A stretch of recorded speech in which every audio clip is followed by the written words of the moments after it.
Good morning, everyone. If you are here live in person, again, reminder, there are breakfast tacos in the back. Please take all the tacos so I don't have to take them home with me. Also orange juice in the back as well. Feel free to get up during the class. My name is Stephanie Stone. I am the team leader for the Stone team with eXp Realty. I also run the enterprisingagent.com, which is a real estate coaching and training company based here in San Antonio. If you're watching online, hello YouTube, hello Facebook Live. Very excited to talk to you today about goal setting and how to take your time back. Just show of hands, or if you're in chat on YouTube Live, who here struggles with kind of building a little roadmap for themselves or managing your time, or you feel like your business is managing you versus the other way around? Cool, I'll raise my hand on that one as well. So pretty much everybody.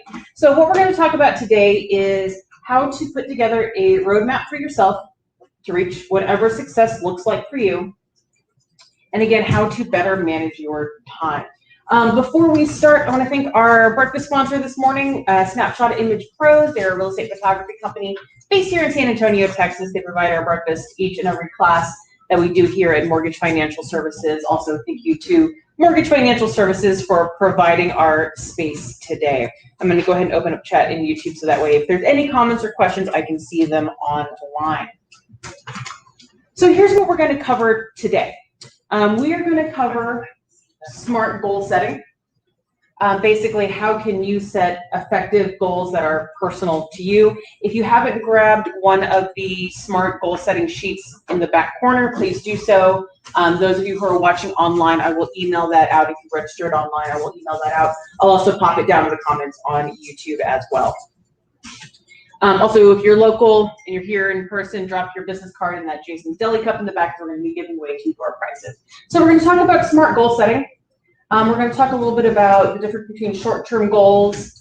We're going to talk about medium and year-long goals, basically hitting goals from every avenue. We're going to talk about tracking and planning for success, and then most importantly, time blocking to reach your goals. So those of you who know me well know that I am not a big fan of corporate speak. In my old job, anytime we'd have like a company meeting, I would do that corporate speak bingo and see if I could block out all the spaces before that meeting was up. I'm not one who buys into a lot of like rah-rah sis boom bah, like sort of business coaching. But this is the one thing that I actually believe in, which is SMART goal setting. If you don't set your goals, how do you know where you want to go? So you want to go on vacation. Go, I want to go on vacation. Where? Great. Where do you want to go on vacation? I don't know. I just want to take a vacation. Or, you know what? I want to take a vacation to New York City. How are you going to get there? I don't know. I just know I'm going to be in New York. You're not going to get there. So what SMART goal setting is really breaks down your ability to put together effective goals and, again, build yourself that roadmap of how to get there. So just what is SMART goal setting? So it's an acronym. The S stands for specific. M, your goals have to be measurable. They have to be attainable. They have to be relevant to you, what's important to you, to your values. And they have to be timely. And we're going to talk about how to use these 5 things to build an effective goal. So let's start with, what do I mean by building goals specifically? What do you want to achieve? So again, I asked that question of, cool, you want to go on vacation. Where do you want to go? I don't know. Not a very specific vacation that you want to take. What do you want to do there? I don't know. I just want it to be a vacation. So when you're thinking about setting your goals, you want to get very specific. What does that goal feel like? Where are you trying to go? You can say, I want to be, oh no, it's okay. You can say, I want to be a millionaire. Cool. By when? Doing what? How? Basically, what do I want to achieve? Where do I want to do it? How, when, why? All those, those W and H words that we learned in school. What are my conditions? What are my limitations? What am I up against? And what exactly do I want to do when I get there? And why do I want to do it? Goals have to be measurable. Again, we take that vacation thing. Great. You want to go to New York for how long? When do you want to go? So measurable goal means identifying, again, exactly what you're going to see, hear, smell, taste. What does it feel like? How do you know that you've reached your goal? It means breaking your goal down into steps along the way, being able to track your progress. What are you doing to get there? Setting measurable points along the way can take you a long way to get you where you want to go. We all kind of hear these terms of like, manifest your destiny and that sort of thing. That's really what we're meaning by setting measurable goals. It's not just throwing words out into the ether. I'm not a big fan of things like The Secret. It's like, if I just speak it, it's just going to show up. You've got to be able to kind of know what that's going to look like and what your involvement is in those measurable goals. Attainable. So most folks think attainable is like, can I even do it? What I mean by attainable goals is the goal really relevant to you? For me, I'm never going to say, you know what, I want to sell a 100-acre ranch out in the country because I saw someone else do it. Why am I not going to say that? When I've lived in San Antonio, I've never lived outside Loop 410, let alone Loop 1604. I'm a city girl. I lived in San Antonio, I lived in London, I lived in New York City. I don't get the country. I know there's a lot of money in it, but that's somebody else's goal. That's not my goal. Weigh the effort, weigh the time, weigh the cost. Is it something that you really want? Plan out your time. Plan out that cost. Know what the resources are that you're going to need to reach that goal. So that's what we mean by attainability, not that am I capable of doing it. You're capable of doing anything. Okay, maybe not run a marathon if you're me, but other than that, you're capable of doing anything that you want. You just have to know how to get there, and you have to plan on what's going to get you there. Again, we'll take that vacation analogy. Cool, you want to go to New York City. How are you going to get there? Well, I'm going to book a ticket with Delta. My flight leaves at 10 a.m. I have a layover in Atlanta. I'll be there at 3. I'm going to take a shuttle from JFK into Midtown to check into my hotel. That's what we talk about attainable. Planning everything that you need to do along the way. Relevant. Again, is this relevant to you? Do you really want to do this? So not even just thinking about, man, that's going to take a lot of time. Maybe I want to shift gears. It's doing what you want to do. In real estate, there is a lot that sucks about real estate. I could come here and go, you know what, real estate is, it's like an ATM machine. You just push a button and money rains down from the sky. If you watch HGTV, that's what they tell us. If you watch Selling Sunset, $1 million listings New York, $1 million listings LA, it's you dress up in a fancy suit, you have a really expensive car, you meet somebody, they look at 3 houses, you cheers over a glass of wine, and then again, paycheck. There are great days in real estate and there are bad days in real estate. So when you're thinking about your goals when it comes to being a real estate professional, is this a goal that will bring you joy? Does it spark joy in your life? Or does it sound like the 9th circle of hell? Again, your goals are your goals. My goals are my goals. Mark's goals are Mark's goals.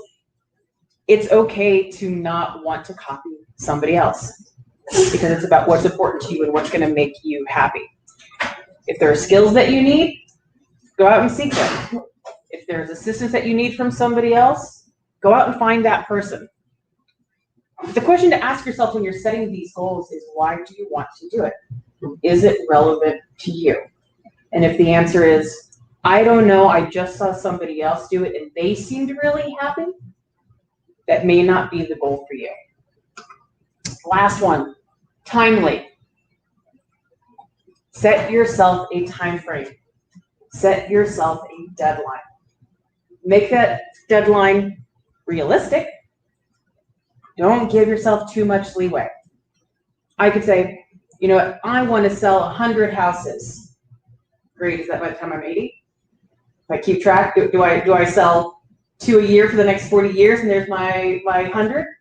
Or is that I want to sell 100 I want to sell my 100th home by the time I'm 45.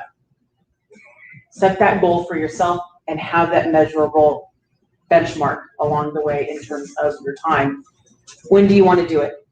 And what little steps along the way do you need to hit to know that you're on track? If you're going on a fitness journey, a lot of folks are like, you know what, I signed up for my first 5K. Not me, but I signed up for my first 5K. My 5K is on May 1st, so I got to be ready to run that 5K by May 1st. Think of this like your deadline of that 5K. Again, keep yourself accountable, put a little bit of pressure on yourself, be aspirational, but be realistic. You want to set yourself up for success. You don't want to set yourself up to disappoint yourself, but that also means, again, putting a little bit of pressure enough to keep it interesting. So I handed out to everybody, or you picked up your SMART goal sheet. It has all of those qualifiers on there. If you've taken any of my classes, you know that I don't like to just come up here and talk. I do like to send out my own voice, but that's not what I'm all about. I like when folks participate. So I'm going to give everyone 5 minutes for them to come up with one goal. And I guarantee everybody already has something in mind. You walk into this class with something in mind. I want you to put down your goal, and using those SMART tools, how is it specific? How is it measurable? How is it attainable? How is it relevant? And your time frame. I'm going to put on a little music. Those of you who are watching online, I want you to put your goals as well. If you want to drop them in chat, I'm going to go around the room and have the folks share their goals. If you want to share your goals in chat, I would love to see those as well. So go ahead and work on that for 5 minutes, and we'll be right back.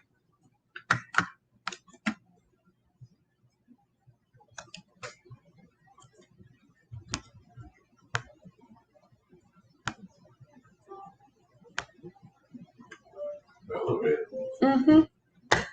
I hate awkward silences, so. How do people follow online on YouTube? Mm-hmm. Where? YouTube.com/The Stone Team, or if they registered for the event, they got a link already.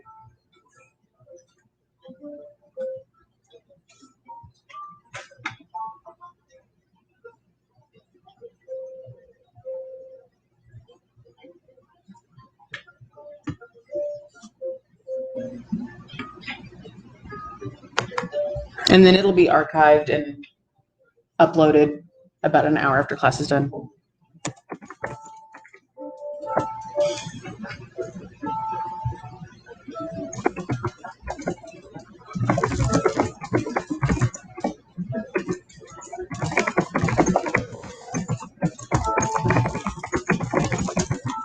Is it the Stone Team or Stone Team? It is the Stone Team.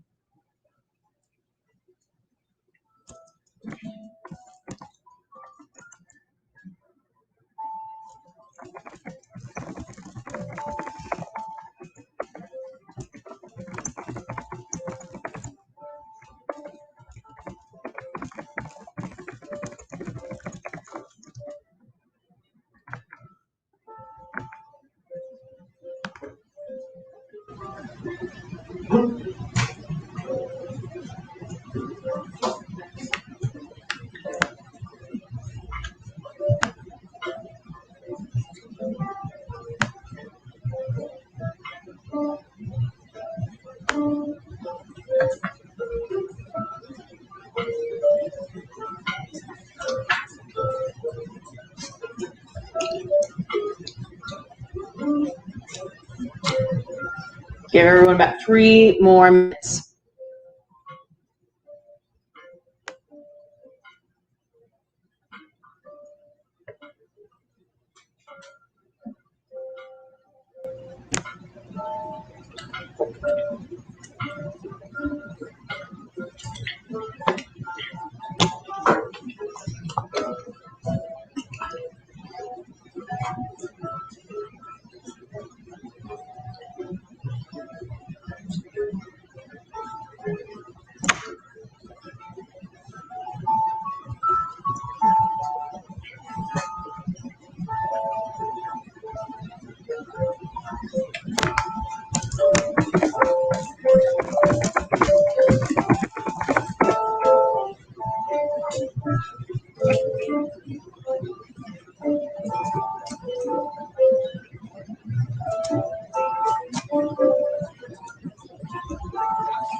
Let's take another 60 seconds and we're gonna finish out our SMART goals. And then we're gonna share with the class.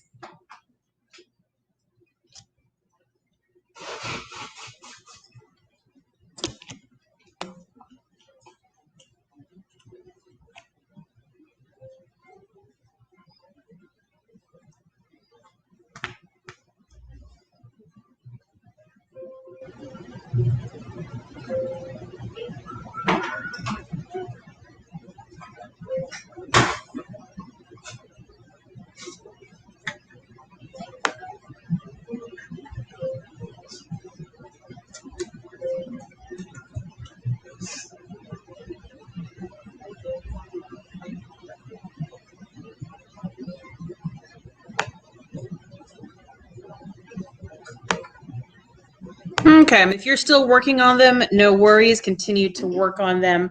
I'm going to share one of the goals that came in via chat on YouTube. So Justin Trevino said that his goal was to buy a home. So I asked him to get smart with it. So he mentioned looking to buy a home under $200,000. He wants to do the BRRRR method, which you buy, renovate, rent, that sort of thing. So he wants to do it by the end of the year. So he has his time frame. He knows what he wants to do. He knows a little bit about where he wants to be price point, so it's measurable. He knows why he wants to do it. So I think that's a great goal. Great job. Anybody want to share their goal with the rest of the class? I will call on people. Cool. Your name, please? My name is Jessica Don. I'm new to see. Welcome. And so my thing is very short. That's fine. Your goal is your goal. There's no right or wrong answer when it comes to your personal goals. I just, well, first, I want to do my job well and effectively and for the clients and so they can trust me as well. And where they fit. So I guess a short-term goal would be to sign, I guess, the first contract. And by doing that, reaching out to my friends and family and going out to new builds, building relationships with the sales reps. And then how I'm going to do that? Well, I have to get a planner, write in a planner. And I love that you mentioned planners because I'm old school and I'm going to talk about that in a bit. So that's great. Take I guess notes on your contact duties, and then keep in contact with them, and not just one time, but more than once, and hopefully by the end of this month I'll have a signed contract. Awesome. I mean, it's big steps. For sure. I'm going to challenge you to even hone it down even more, because we know. So basically what I heard was my goal is to get my first contract, and I heard by the end of the month. Cool. So we've got the timely. We know what that specific goal is. So you mentioned reaching out to my friends and family. Cool. Is that via phone, via text, via email? What am I going to say? Am I going to do it once? Am I going to do it twice? The follow-up, doing it a few times. Is that one time, 3 times? How many times a week? Get really, really specific. Imagine you're trying to explain your job to a 5-year-old, and you need to walk them through how to duplicate your job. I don't know if anybody ever did that challenge of how do you make a peanut butter jelly sandwich. When I was in, I think I was in 7th grade, and it was part about learning about the scientific method. And so teacher said, tomorrow, your homework for tonight is tomorrow to come in, and you're going to teach the class how to make a peanut butter jelly sandwich. So you just have to come up and describe it. So a lot of folks would come up and go, so you put the peanut butter on one side, you put the jelly on the other, and you smash it together. And so what she did is she brought out a jar of jelly, a jar of peanut butter. What, do I just take the bread and smash it on the lid? Well, no, miss, you got to unscrew the lid. Well, that's not what you said. So thinking about getting really specific, imagine you had to train a clone of you who had never taken a real estate class before. That's how you can get specific, get measurable, make it attainable, make it relevant, and make it timely. So you're well on your way. Just hone in those things, put together that plan. Anybody else want to share one of theirs? Mark, that's how your new book. I want to create a weekly schedule. That has been my goal for you for 6 months. It's like my third time taking this class. No lie. It's not bad. It's not fun. It's fast food. It is, yeah, we are, yeah. We're a happy family here. But specifically my goal is to skip from Sunday to Sunday from 4:11 to 4:18. So that's my goal. My what's the M I forget? Measurable. Measurable is tally how many hours I actually follow during the week. Love so it. how much hours that I have for prospecting, showing, all that, how many do I actually stick to, and how do I achieve by meeting at least 75% of the hours that I work for the week. And then what does this go do? It keeps me on track and growing, and then what will I complete by? It'd be by the 18th. Perfect. I love it. So he had his deadlines for himself. We know we are not 100% perfect. So he knows he's starting from 10%. And if he can get himself to 75, hey, you know what? I'm seeing marked improvement. It's about that journey. It's can I challenge myself to do something that I really, really struggled with, but can I do it in a way that I'm not setting myself up for failure? I'm surprised with 50%. No, I heard 75. You get no kickbacks. Anybody else want to share? Attainable. 75% is attainable. You got this. Anybody else want to share any of their goals? Well, if you want to share later, I would love to chit chat with you about them. But great job, everybody. I'm going to email everybody who registered for the class a blank version of this. So if you're leaving, I know there's a bunch of extra copies here. Feel free to take a few. If you have multiple goals, if your goal is, I want to get my first buyer and I want to get my first listing. Maybe those are two different goals with two different ways to measure them, resources that you need. Your timeline might be different. So I have like 6 of these just up in my office to keep me accountable for my different goals. Why? Because my goals are specific, thinking about one goal at a time. Speaking of one goal at a time, we're going to talk about time and time management. After working with a lot of agents, a lot of new agents, a lot of agents who have been in the business for a while but haven't gone very far, the thing that they have in common is a struggle to manage their time. I struggle to, again, kind of be measurable in what they're doing. I use the analogy of cartoon Scooby-Doo.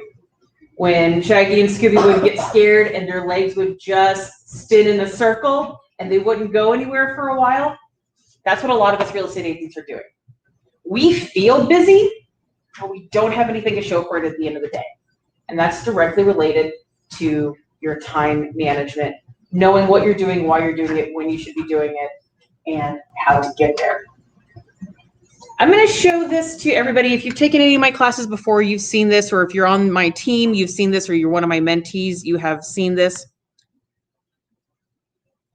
This is a goal calculator. Make sure my folks on YouTube can see this as well. Yeah, so this is a goal calculator.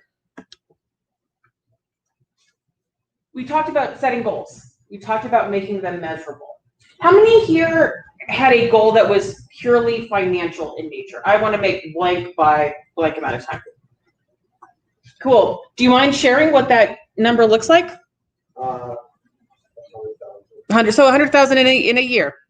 Cool. So again, you know that I'm very much about doing, not just coming up here and speaking. You'll also learn very quickly that I love a spreadsheet. So what this calculator does is allows you to kind of play with your numbers and help you put together that track for yourself. So I heard 100,000. Great. Love it. Love a 6-figure aspirational agent. We know that here in Central Texas, average commission, although that's changing these days, average commission is 3%. Whether you're on the buying side, listing side, that's what we most commonly see. We know that commission is negotiable. That's my trick disclaimer for the day. But on average, 3%. Your mileage may vary. You can put in whatever number you want. We know that with our brokerage, we have that very generous 80-20 split where we keep 80% of the pie until we cap. I'm one of those that likes to estimate on the low end so that I have good surprises versus bad surprises. So commission split, 80%. If you're with a brokerage that is different than that, go and change that number. If you're with a brokerage that lets you keep less than 80%, then we need to talk. Here's the next thing that I like to ask about. Again, my time is important to me. My time has value. And we're actually going to put a dollar value on your time here in about 2 minutes. Why do I work hard? Because I want more of my time back. Why do I work smartly? Because I want more of my time back. What is the point of grinding? You'll find that I hate the idea of grind culture. What is the point of grinding if you have nothing to show for it? What is the point of grinding if you're doing it until you're 80? What is the point of grinding to work 12 hours a day, 7 days a week, 52 weeks a year, and not get a little chance to spend some time on yourself for a while? My husband and I love to travel. That's our thing. That's where all our money goes. We don't have kids because we want to take that money and get on a plane and go to a different country for a couple weeks a year. So I built this in because it's part of my financial plan. So I'm going to come back to you with your $100,000 goal, sir. How many weeks of vacation would you like to give yourself that you feel, cool, I have a good work-life balance?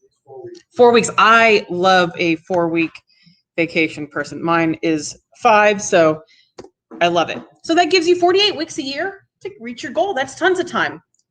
How many days a week do you want to work? Because none of us want to work 7 days a week.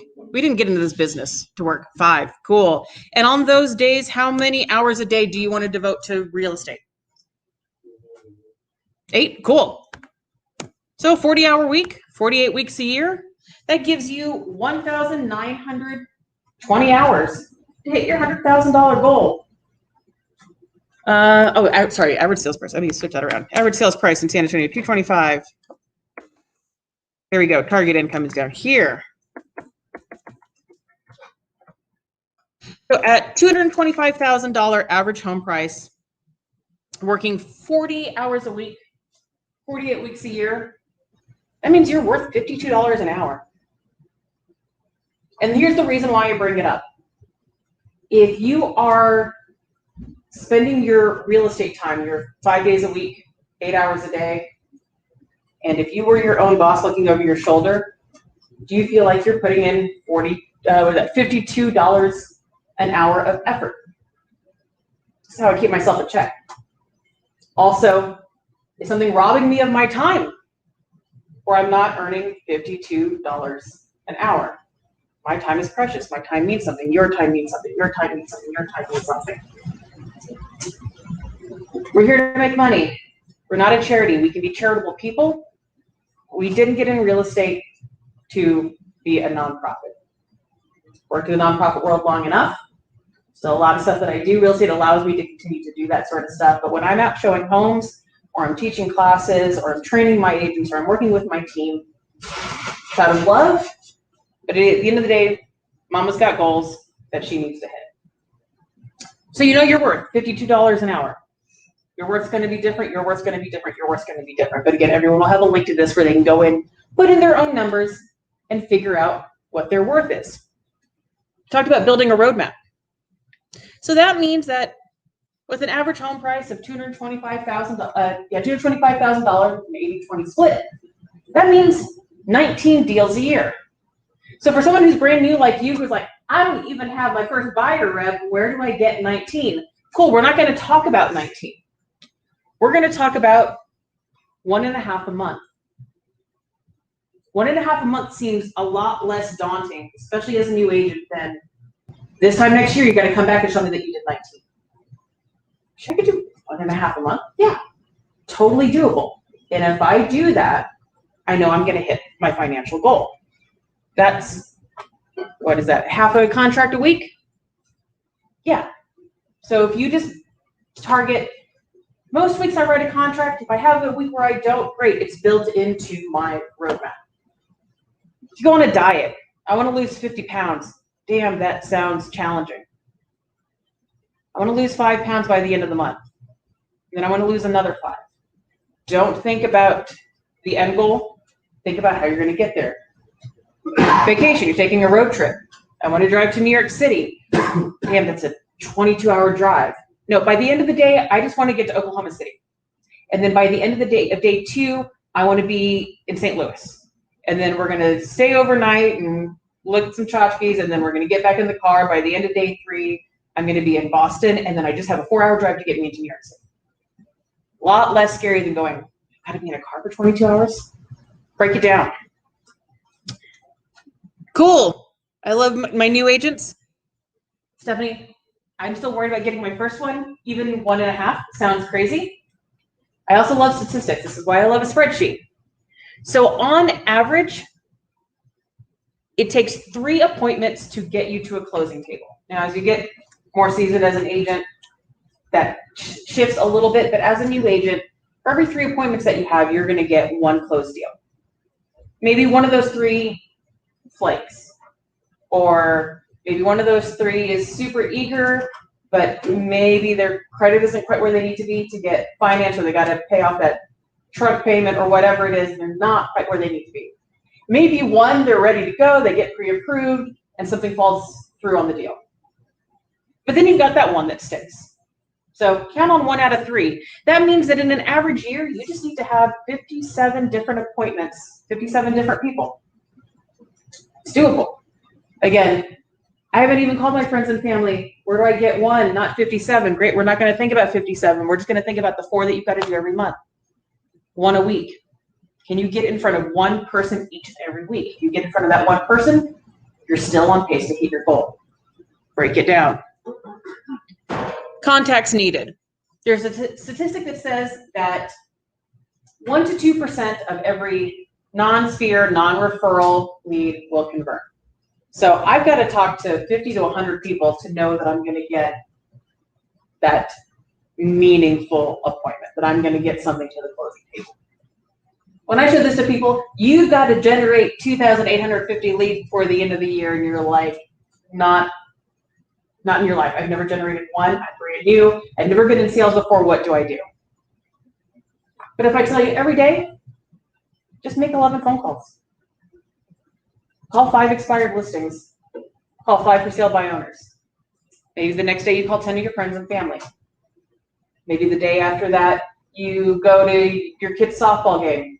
You chat with the moms on the bleachers. 11. Focus on the 11, because that'll get you to your 2850, which will get you to your 100,000 goal. Again, we're going back to that measurable, that attainable, and that timeliness. Again, everyone will get a copy of this for them to play with their own numbers. But the thing that I really want you to think about for our class today is that $1 per hour worth. Keep that in mind. It'll blow your mind. And you can ask Mark. Mark's on my team. One of my biggest frustrations with agents is the I'm too busy. Before I got into real estate, I've owned a few businesses. The last job I came from, I was making 60 grand a year. Not quite 40 hours a week, maybe 60 hours if I was lucky. Salary, what are you going to do? I thought I was the queen of the damn castle. I wasn't making $52 an hour. And I had plenty of time for that job. Why?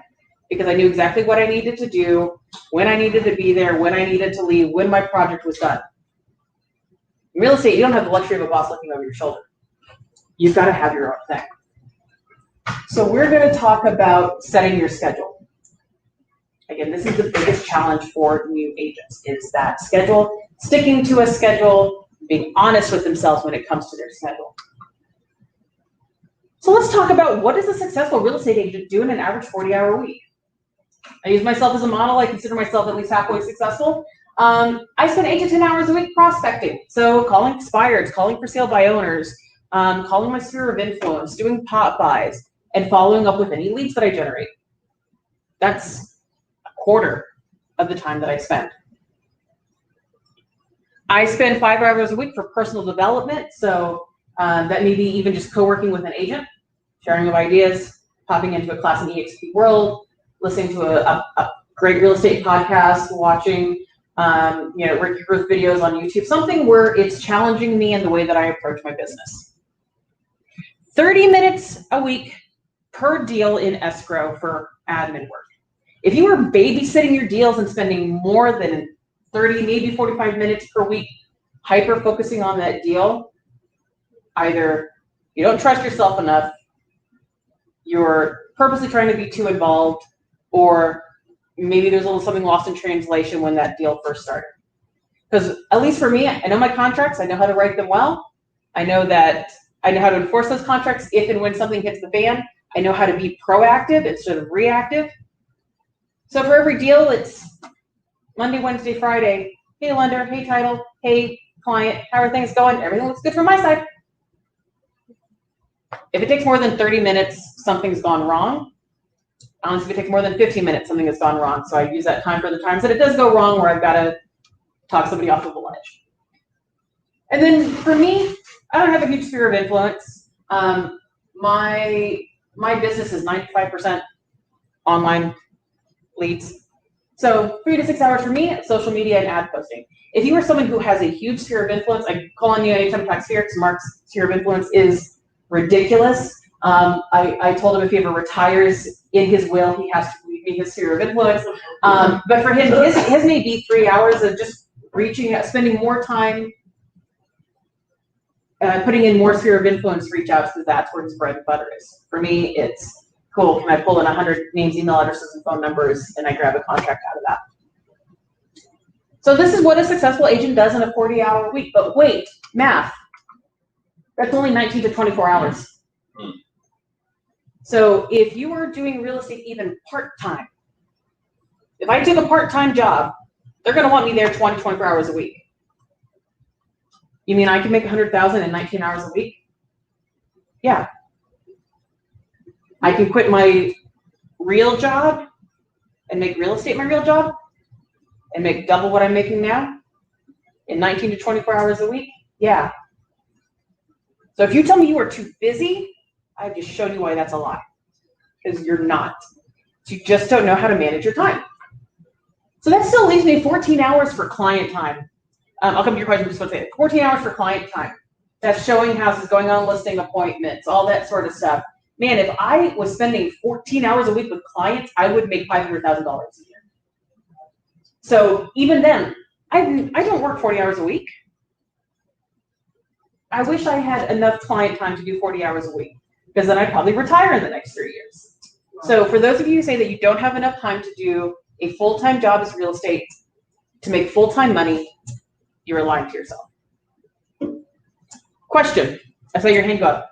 I think it's a concept. You have to work on 19 to 24 hours. Yeah. That's a week. So all of these duties, these are your $52 an hour duties.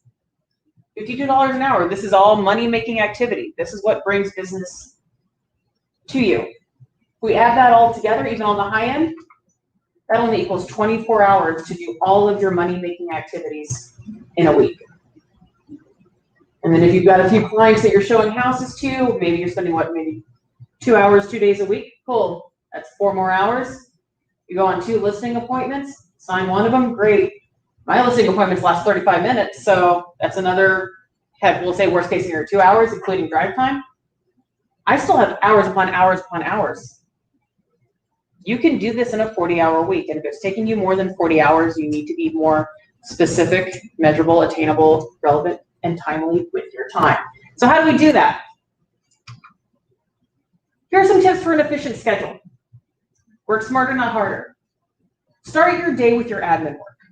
My first thing that I do is I send out all my emails to all my lenders, all my title, all my third-party folks that I need to get updates with, or just go, everything still looks good? Why do I do that first thing in the morning? Because that gives them from 8 in the morning to 5 o'clock in the evening to respond to me, and if there's a fire that needs to be put out, I know during my work hours.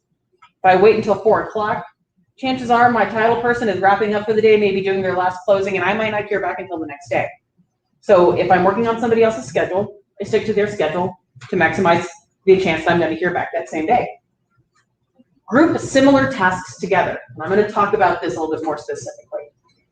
Pairing with that, avoiding switching tasks too frequently. Everyone thinks they're great at multitasking. I'm going to tell you, you're not. You're absolutely not. And do nothing else during scheduled duties. So if I'm posting social media ads, my phone, why? I'm not there to take a phone call because I'm on Facebook. Do I have my Gmail up? Nope. Why? I don't need my email to post an ad. It's just an opportunity for a distraction. If I am emailing and doing all my admin stuff and all my follow-up on my offers and title and blah, blah, blah, blah, blah, I don't have social media up. I have my ringer down. Why? Because during that time, it's reaching out to folks.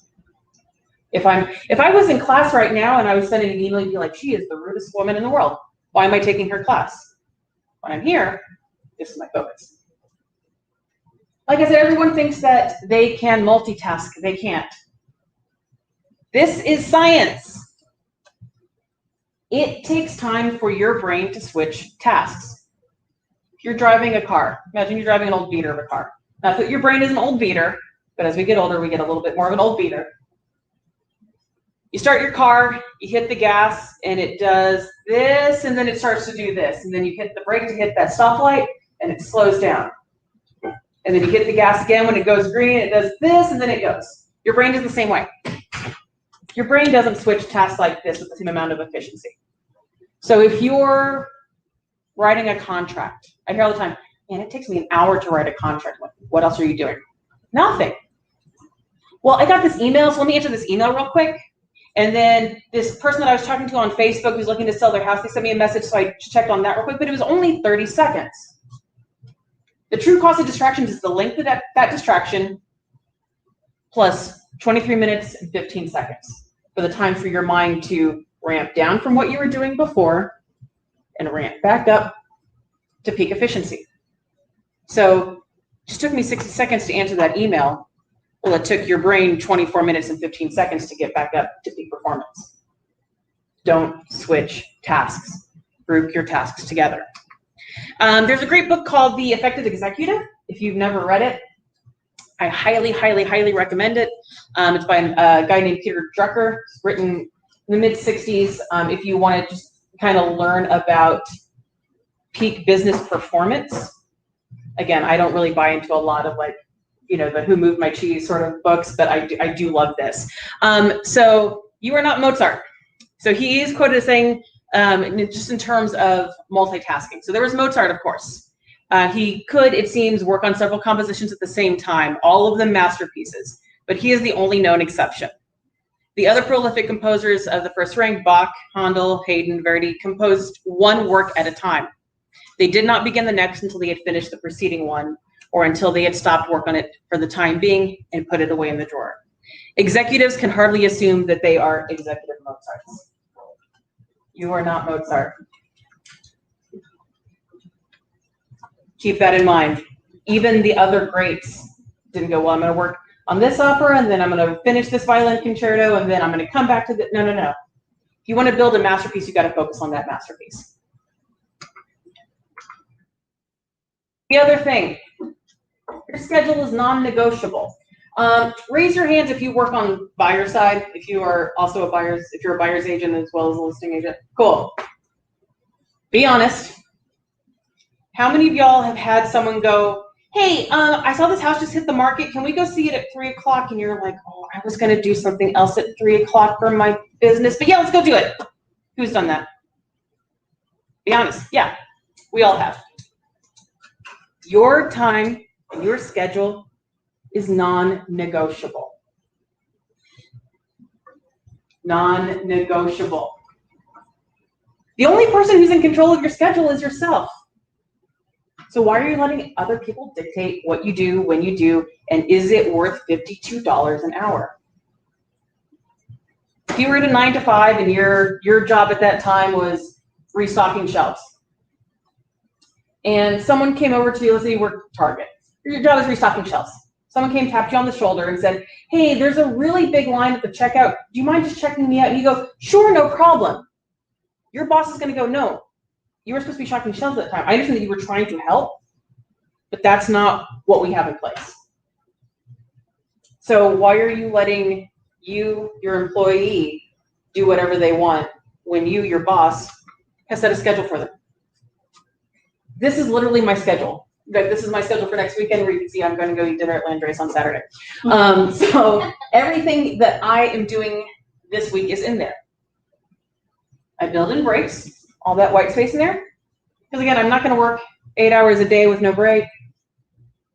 I'm not a slave driver. I'm a real person. Take the breaks, eat a lunch, have a breakfast, cup of coffee, catch up on at least 20 minutes of whatever favorite trash TV show that you like. Take a little downtime.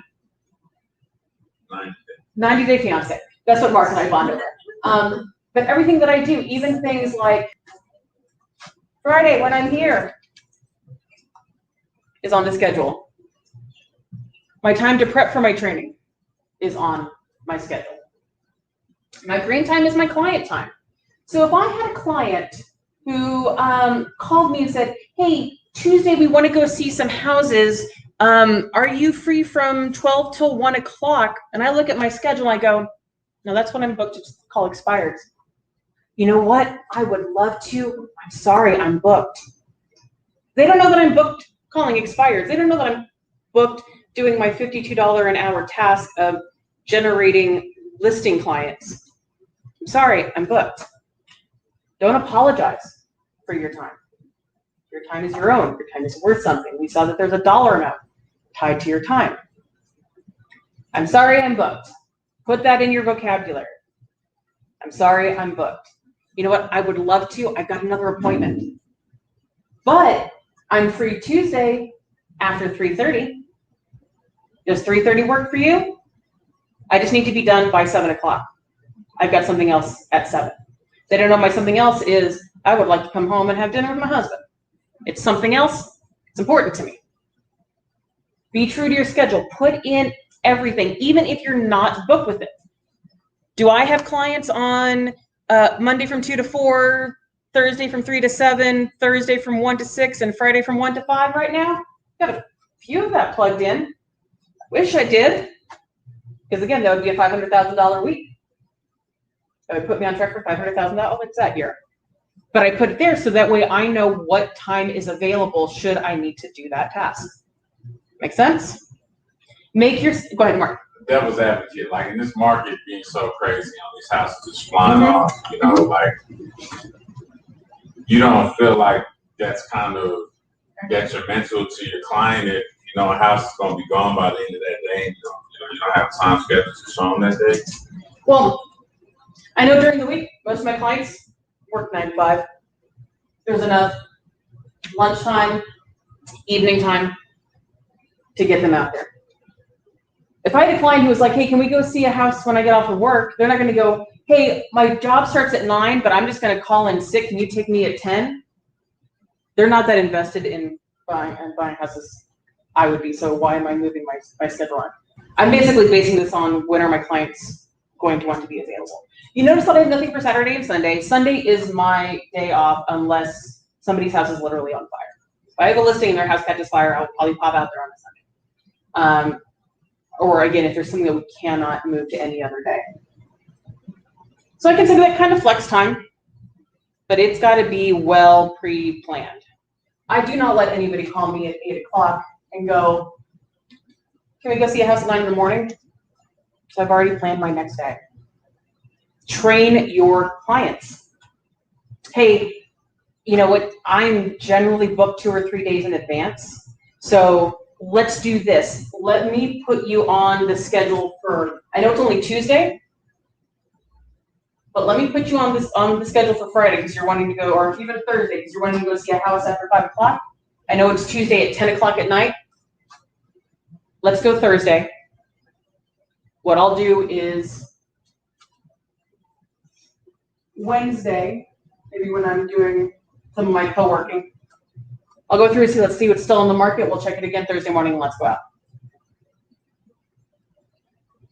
Again, if there is an emergency situation or you've got somebody who's coming into town over the weekend, I've got someone who's relocating to San Antonio from Virginia. They're flying in Friday night and they leave Sunday afternoon. Yeah, I'm gonna make time for them. But if that's your excuse for why you don't stick to your schedule is because the one time every 3 months that something needs to change, that's on you. Make sense? Yes. Cool. Again, this schedule, this time frame, this start at 7:30, be done by 7 o'clock at night on the latest day, that doesn't have to be your time frame. I'm going to use Mark as an example just because we've talked a lot about his schedule. He's like, I like to get up early and go to and like I was trying to help him with schedule because I was like, ooh, this dude is up at 5:30 going to the gym. He's like, he can knock all this stuff out by 3 o'clock and like just be chilling the rest of the day. And he was like, I like to go to the gym, I come home, I do my thing, and then I just need a couple hours just to like, whew, and get ready. And so I was like, oh, well then take this and just put it down here. Oh, I can do that? Yeah. It's about getting the things done that you need to get done, not necessarily what time of day you do them.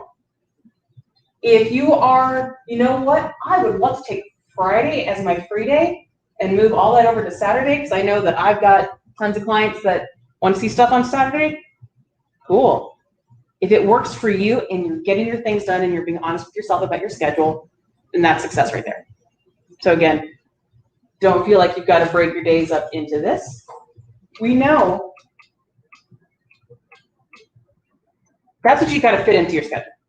Where you fit it in, that's up to you. So let's recap, and then we're going to give away some prizes. So again, be smart in your goal setting. Know what you want to attain, why you want to attain it, how you're going to get there, and when you're going to get there by. Plan your schedule. I should have put this like 5 times. Plan your schedule. You control your business, not the other way around. No one else controls your business. Not another agent, not your clients. You have plenty of hours in the day, even as a part-time agent, to be very successful in real estate. You're in control. Take back that control. Any questions? I'm going to pull up, after I threw my phone, see if there's any questions in chat, but any questions here in the room? Yes. It's amazing, like, for example, my time for meditation and for health and for my exercise is non-negotiable, but I'm coming to a point in the real estate that I'm just like here to there. When the clients call me, I go there, so I feel like I work so much that I'm worked out totally. And some of the things I'm doing very well in my life, like if you guys want to go on vacation with me, I just throw these beautiful vacations and everything is on the schedule. We lost it if we get wrong. But I know girls saying it's like, but you can get how the long will the next one. train take me to get to the bar? Yes, I get it. Yeah. You know what I mean? I mean, real estate is like I don't know, like a chicken run. Yeah. Yeah. And it's, you're running in place. You're sweating. You're out of breath. You haven't gone anywhere. You run forward, not run in place.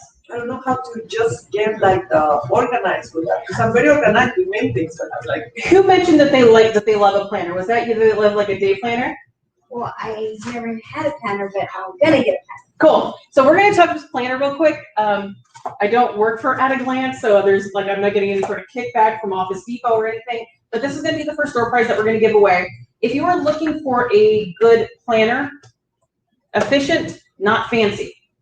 There are a lot of planners that here's your inspirational quote of the day and blah blah blah blah blah. I use the same appointment book that my hairdresser uses. Because if I'm focused just on my time, it's going to break it up into 15-minute increments.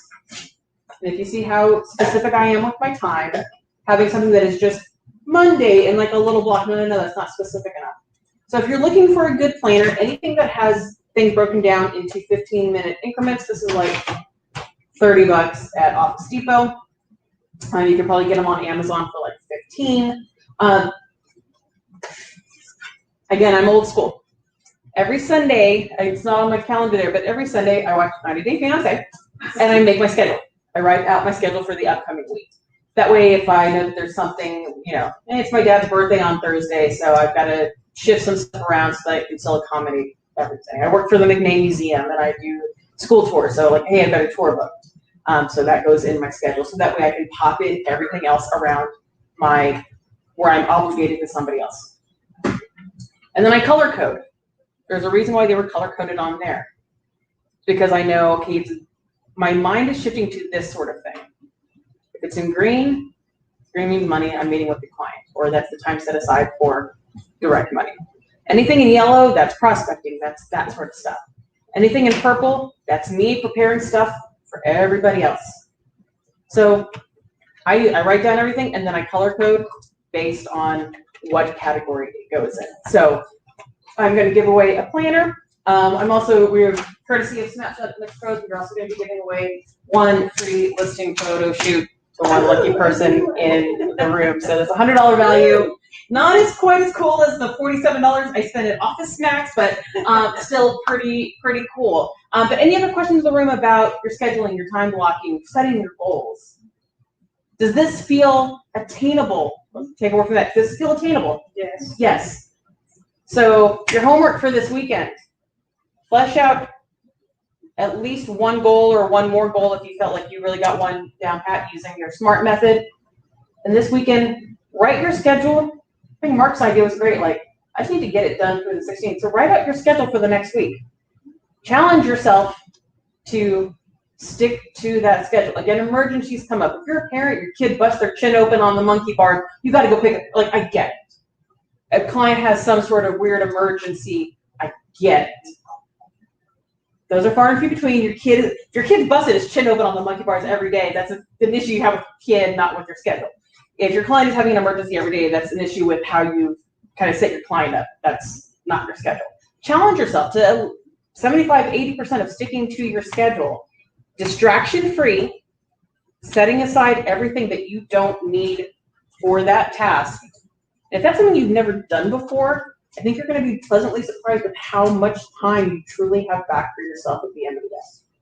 Awesome. I'm going to go ahead and sign off on YouTube. I'm going to give away those door prizes. Again, theenterprisingagent.com. Like us here on YouTube.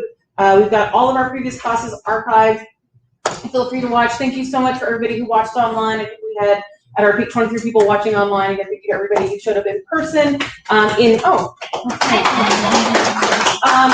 2 weeks, we are going to be, speaking of YouTube, we are going to be doing a class called Lights, Camera, Confidence, which is all about getting on video as a real estate agent.